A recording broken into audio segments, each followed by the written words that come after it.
ఆడపిల్లలైతే ఓ ఏడాది వయసుకు చేరగానే చెవులు కుట్టించడం మన సంప్రదాయం. అలాగే కాస్త పెద్ద వయసుకు రాగానే అమ్మాయిలు ముక్కు కూడా కుట్టించుకుంటున్నారు.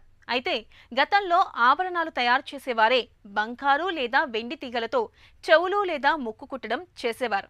ఇప్పుడు బ్యూటీ సెలూన్లలో కూడా ఇది చేస్తున్నారు.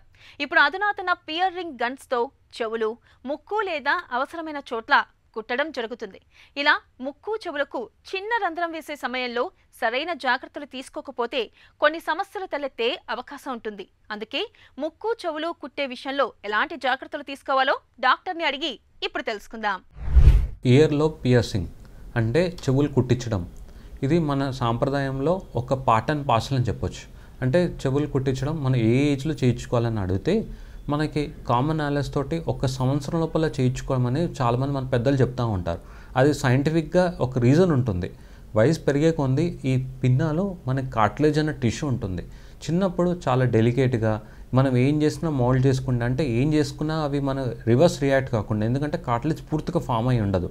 సో దానివల్ల మనం చిన్న సంవత్సరం లోపల మన చెవులు కుట్టించుకోగలిగితే మనం పెద్దగా కొంది ఎటువంటి కాంప్లికేషన్స్ కానీ అండ్ సైడ్ ఎఫెక్ట్స్ కానీ లేకుండా చూసుకోవచ్చు.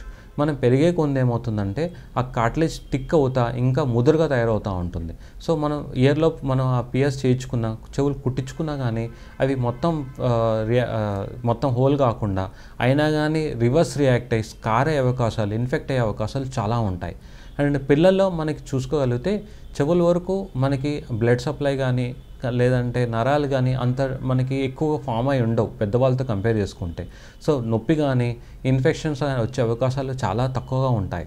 మళ్ళీ జెనెటిక్గా మనం ఇయర్లో కిలాయిడ్స్ అంటే స్కార్ ఫామ్ అయ్యే అవకాశాలు ఉన్నా చిన్న పిల్లల్లో చేయించుకోవడం వల్ల మనకి ఆ కిలాయిడ్స్ వచ్చే అవకాశాలు ఎక్కువగా ఉండకపోవచ్చు. స్కార్ ఫామ్ అయ్యే టెండెన్సీ ఉండి ఆల్రెడీ స్కార్ ట్రీట్మెంట్ అయిన వాళ్ళలో ఈ కిలాయిడ్స్ వచ్చే ఫామ్ వాళ్ళలో మ్యాగ్నెటిక్ స్టడ్స్ యూస్ చేసుకోవడం బెటర్. సో ఆల్రెడీ ఇయర్లో ఈ ఇన్ఫెక్షన్ వచ్చిందంటే కంపల్సరీ డర్మటాలజిస్ట్ దగ్గరికి వెళ్ళి ఇన్ఫెక్షన్ ఏ పస్ వస్తుందో దాన్ని ఐడెంటిఫై చేసుకొని దానికి కరెక్ట్ యాంటీబయాటిక్ క్రీమ్స్, టాబ్లెట్స్ లేదా సిరప్స్ వాడుకోవడం వల్ల ఇన్ఫెక్షన్ మనం పూర్తిగా తగ్గించుకోవచ్చు.